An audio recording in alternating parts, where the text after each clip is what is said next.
Moses had walked with God longer than almost anyone in the Bible.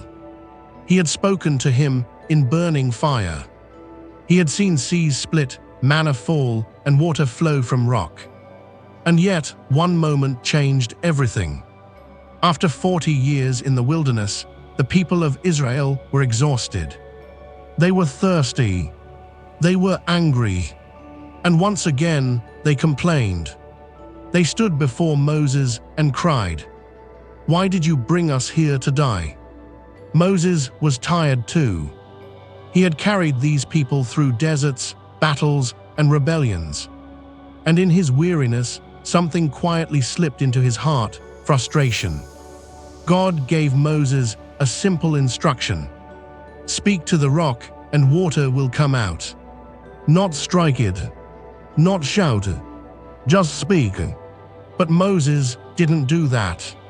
He stood before the people, angry and overwhelmed, and he said, "Must we bring you water out of this rock?" Then he lifted his staff and struck the rock twice. Water still flowed. The people were saved.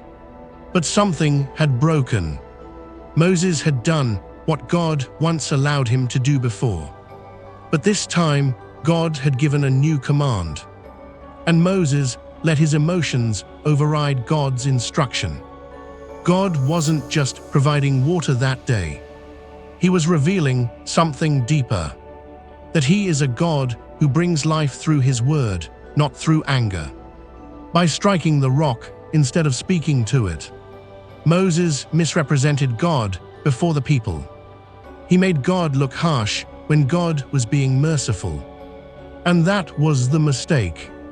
God said to Moses, "Because you did not honor me as holy in the sight of the Israelites, you will not bring this assembly into the land I am giving them."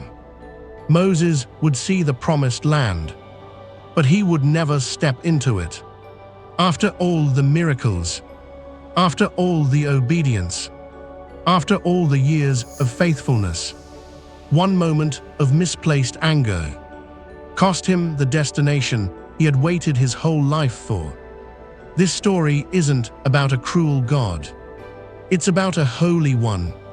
It's a reminder that how we represent God matters.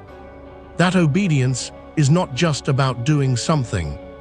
It's about doing it God's way. And sometimes the greatest test of faith isn't in the wilderness. It's when we are almost at the promise.